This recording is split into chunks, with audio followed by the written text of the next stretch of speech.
Hey guys, welcome to Crazy Burger. So we're going to have a look at some of the latest updates on Playdate. They have been updating their catalogue on their device pretty frequently over the last month or two. I thought I'd sort of update some of the latest games that they've added and probably play some of them as well. So without further ado, let's get started with the video.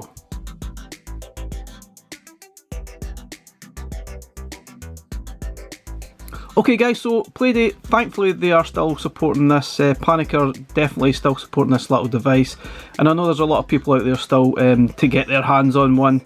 But yeah, they are still supporting it with regular updates on the catalogue on your device. But don't forget, you can find a lot of titles on itch.io as well. There are tons, and there's been quite a lot added onto the device very recently, and some really cool games as well. But yeah, I'm not going to look at them on this device. What I'll do is I'll put them on to the sort of PC and we'll go through them, have a look at them and probably play them as well. There's some really cool stuff here. This one especially, Space Rap Miner, looks very cool. Looks kind of like a Mr. Driller style sort of game, I think. A little bit like that. But yeah, we'll have a little look at it. There's the video sort of playing there. But what we'll do is put this up to the PC and we'll sort of get a closer look at it, because sometimes trying to find the best angles to view the Playdate is really tough on some poor light. Anyway, let's have a look at it on the PC. Okay guys, going on to Playdate's own website, we'll have a quick look at some of the latest game updates that they've placed here. And I'll look at the first one, which looks really impressive. This is Space Rap Miner by Starjuice. It does cost $10. Now you can purchase this online, and if you've got your account linked up, or you can purchase it on your Playdate itself. But you obviously need to add a payment method to purchase them. But it does look really cool, because it does seem like a kind of a Mr. Driller style game, almost maybe like a Boulder Dash style thing as well. But it looks really good. I think graphically it looks fantastic. And yeah, I think I'll certainly be having a bash at that later in the video. It looks really nice. Admittedly, some of the games are a little bit overpriced. Hopefully we get some good value for money here. Some of the other games are maybe $1 or $2, which are obviously a bit more reasonable. This one is Jezak, I think it's called. This one's $8. It's kind of a similar style game to Quicks, which I guess you're trying to cover as much area as possible on the screen. A little bit like a Snake style game. It's got 50 plus levels. Seems really decent value for money, right enough. So, not sure if we'll look at this one right enough, but that looks really nice. Lots going on here, but let's have a look at the next game. Next game is called Ship Shape, and this one's only $3. I'm not really sure what's going on here, to be honest, but you need to match the shape, match the colour. Interesting stuff. Pretty simple idea, right enough, but yeah, that looks pretty cool. Okay, next game we're looking at is Blockbuster. Oh, almost feel a song coming on. Anyway, but this one's only $4, and this type of game definitely looks right up my street. I've been playing a lot of the sort of puzzle games on Playdate recently, and it's kept me going. I've really enjoyed it, and it's certainly kept me engaged. And I think maybe that's, for me anyway, that's what the device should be all about. Those games that you can play in like a couple of minutes, just bring it out your pocket if you're waiting on someone, or you're maybe just sitting on the bus or whatever. Anyway, let's have a quick look at some more information there. That's Blockbuster. Next one is Elena Temple, I think. This one looks really interesting. Graphics look quite small, but I guess it's a kind of old school puzzle platformer. Explore rooms, collect all the coins to progress. I like the sound of that one. This one's only $3 as well, so some really good value there. So I'll probably have a look at this one. This one's pretty reasonable. Yes, I think we'll probably have that one and the first game as well, and we'll have a look at that, maybe even Blockbuster 2. We've got Sketch, Share and Solve. Now some of these games I think they've been on Playdate for a while, but they're getting obviously some airtime on the catalogue, and this is obviously a little puzzler game where you sort of try and make the shape. I love this type of game. Whether it works on the Playdate, not entirely sure, but we may have a look at that further in the video. Pretty cool, I like that style of game. Next game, Lilybug. Interesting name. This one's $6. I'm not entirely sure what's going on here. Looks interesting right enough. Yeah, you're obviously trying to save a tree. It's fantastic. Glagstone. Nice sort of graphics there. Not sure what's going on here. So it's a mysterious island on the edge of Silveria. And you're a manager. Oh, it's kind of some kind of sim game, I guess. I'm not sure. Looks quite cool. Investigating game. Okay, next game, Quest for the X. Nice game. Nice name game. It's only $2. Looks like some kind of a RPG style game. Pays homage to others that have gone before it. Pitfall 2. Interesting. Out of this world. Interesting. Only $2. Hannah. Space-time fantasy was that? Oh, graphics look a bit rough. This one's $8. Pretty small graphics for Playdate. Sometimes I feel that some of the games with small graphics are really hard to see, especially on this device in poor light. Interesting. And here we've got some games. I guess it was 11 games as part of the Halloween update. Going back to this one, Tau. This looks really cool. I definitely like to look at this one. This is $8. And as you can see looking at the screen here, it's a kind of a shoot 'em up style game with a kind of nebulous twist almost, I guess. Quite cool. Really like the look at that. That looks fantastic. Good stuff. Nice graphics to it. Then we've got Realistic Fishing. Very good name. This one's $8 and a kind of a fishing game, I guess. That looks really nice. Cool. Nice idea. We've got Platform 10. This is $6. Oh, this one you need. Definitely seen the video on this one. You need to sort of make some sums to match up what the value is there. Interesting stuff. That might be too much for my brain. Quantum Phantom Basketball. Wow, 3 words that don't belong together. Yeah, it's only $5, and I guess by the name it's some kind of basketball style game. Interesting stuff. Mars After Midnight. Wow, I love the imagination in some of these names of the games here. But yeah, that looks really cool. Look at the graphics on that. Wow. Not really sure what type of game it is, but it looks interesting.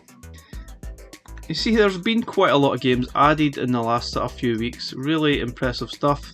And there's more games getting added all the time. I'm certainly just wondering though, when are we going to get Season 2 of all the games that you get for free? And will we actually have to pay for them as part of Season 2? Hard to say. Anyway, hopefully we'll get an update on that soon. Without further ado guys, what we're going to do now is play through a couple of the games, probably starting with Space Rat Minor. Guys, as I mentioned, there are tons of new games added all the time to itch.io. I would totally recommend anyone that's got a Playdate to go on there and have a look, because not everything gets included in the catalogue. It's usually a select number of games, but there's some really cool games being added all the time. And if you look at it, there's now 645 results tagged as Playdate on itch.io. Now, a lot of the games you will see that are on the catalogue, but some you will not. This one looks pretty new, which looks kind of cool. Taxi Trouble, a kind of a crazy taxi style game, which looks kind of fun. Certainly, hopefully look at that at some point as well. And there's tons and tons and tons. Some are actually free, but some are sort of range in price from maybe $3, $4, $5, $6, that type of thing. But there's plenty of stuff added constantly, and don't forget, it's always worth a look. And we'll probably have a look at this in a future video on some of the games that's been added on here. But without further ado, we'll have a look at some of the games that's been added to the catalogue recently. Okay, first game we're going to look at is Space Rat Minor, and the best way of describing this, I guess, is it's like a bit like Mr. Driller crossed with Boulder Dash maybe, and it's really cool. Graphics are fantastic for this little device, great music as well, so it's certainly had a lot of work and love to this game. It's fantastic. So I guess the idea is you're just trying to drill down as far as possible, collecting gems and avoiding the lava that's coming towards you all the time. Yeah, and you also can utilise the crank. The crank, you need to sort of power up your drill every now and again. You need to keep an eye on your oxygen gauge as well. Collect the bubbles to fill that up, or air bubbles, whatever they are. Collect the gems as you go.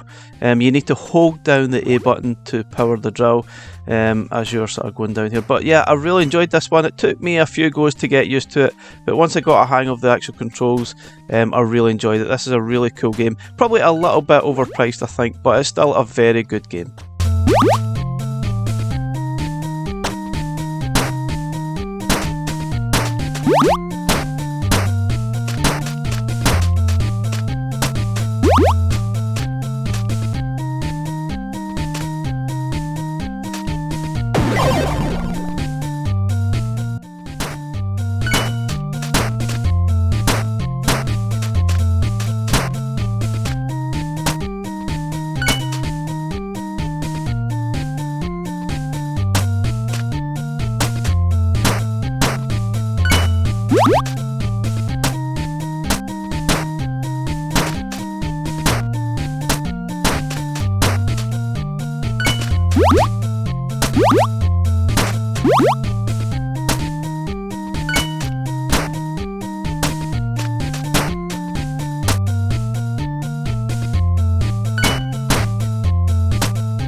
Okay, moving on to The Fall of Elena or Elena Temple, and this is a single screen kind of a puzzle style game where you collect all the coins that you see on the screen, but it's not as simple as that.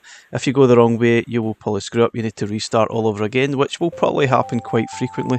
There are portals there that take you to different parts of the screen, which you can see the sort of flashing kind of circle type thing there that shows you where some of the portals will actually go, and I've had to restart this level over and over till I figured out how to actually do it. So I really enjoy this style of game. The graphics are a little bit rough, and it's certainly as you go through the game you get some upgrades where you can obviously go back a few steps as well, which is quite helpful. So this game is really cool, and it's not really that expensive as well, so I would highly recommend this one. Very, very good.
Okay, next game up, it's Blockbuster. That's a very, very basic and simple game, single screen puzzle type game where you need to insert different size blocks into the grid you can see on the screen there. It sounds a bit like Tetris, but it's really nothing like Tetris. You are trying to create as many lines as possible to get a high score, and obviously you've got so many lives. If you can't fit the next block into there, you will lose a life, and then the game will end once you run out of lives, type of thing. But yeah, I really like this style of game. Not quite as good as Romeo and Juliet, which it's kind of similarly based on, which is from Megacat Studios, which you can find on Evercade. It's still really good though. I think for the handheld this is fantastic just for a quick play now and again, and I quite enjoyed it. I do like this style of game. I'm not sure you'll come back to it that often right enough, but it's certainly good for a quick bash.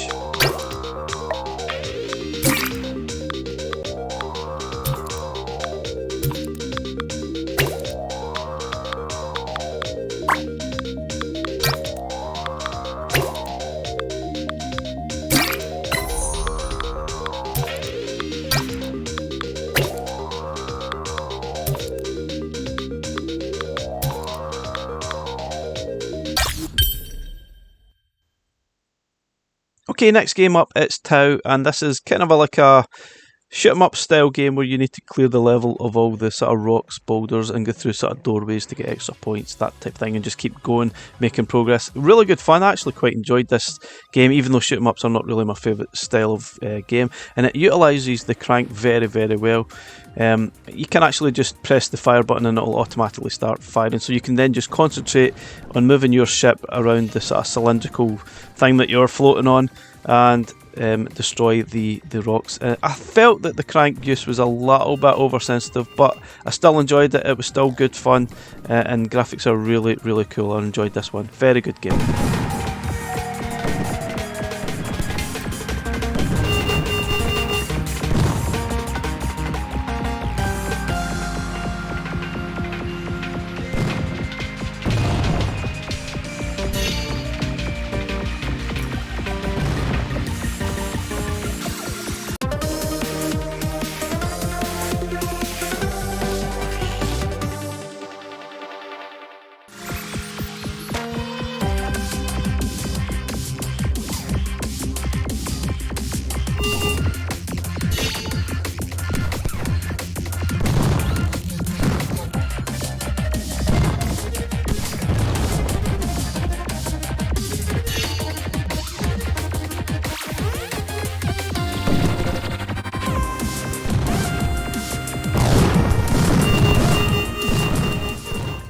Okay, next game up, it's Sketch, Share and Solve. This is basically a Picross style game for your Playdate, and it's a really good one. But yeah, I do appreciate this is not for everyone. The idea is to try and work out what the shape is using the numbers around the side of the screen, and then filling in the sort of blocks there. It's pretty straightforward, but I guess this is not for everyone. I find it really relaxing to play these style of games. I've played quite a lot over the last sort of few years.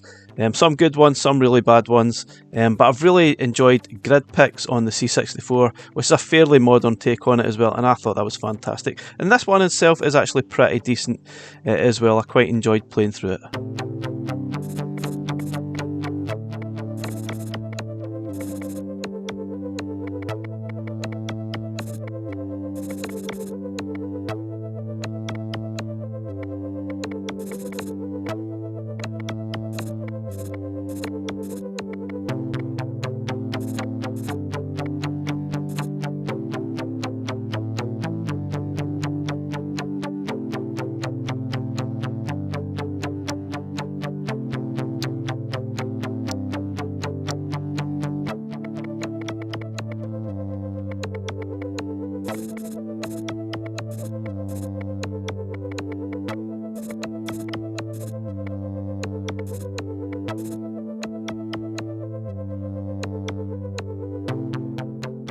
Okay guys, I'm going to finish up the video with two games that I've been playing a lot of recently on my Playdate, and the first one is Slitherlink PD. It's been out for the last year or so, but it was on the catalogue update a couple of months ago, and it's fantastic. A great little sort of single screen grid style game where you're basically creating lines based on the numbers you see on the screen, but it's very taxing. It starts off pretty straightforward. I have to admit, I was stuck on the first level for ages till I worked out what I was supposed to be doing. You see, you've got the numbers there. Basically, that's how many lines can be around that square. And there's different ways of doing it. I guess there's only one solution per level. There might be more than one, but for the best part, I think it has to be a specific way, and it certainly gets very, very tricky. I've been stuck on this level for some time, and usually if I get frustrated, you can actually move on to the next level. You don't have to complete each level before trying the next one.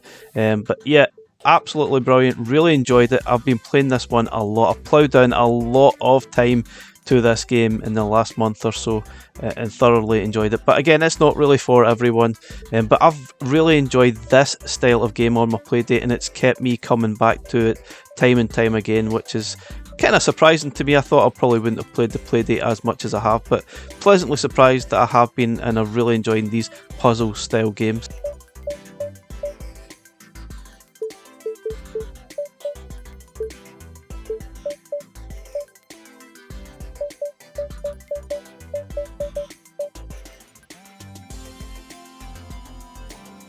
And another game that I've ploughed in a lot of time to is Soko, which was released a couple of months ago on the catalogue, and it's fantastic. You see here I've made a lot of progress through these levels, and it's fun. It looks very simple. You're basically moving blocks around to sort of fit on those circles you can see there. It starts off so simple, but oh my god. Sometimes some of these levels I've been stuck on for so long, I just can't figure out how to actually progress. But it's ferociously tough at times. It certainly taxed the brain, and I really enjoyed it. It's very good, very simple stuff, but wow, absolutely fantastic, well designed, great idea, I love it.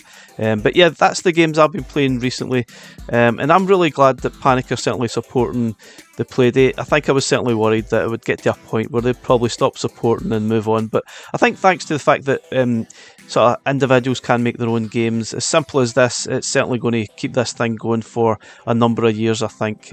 Let's hope so anyway. I think it's a really cool little device that offers something different on in the marketplace. Anyway guys, thanks for watching the video. Catch you again in the next one. Bye for now.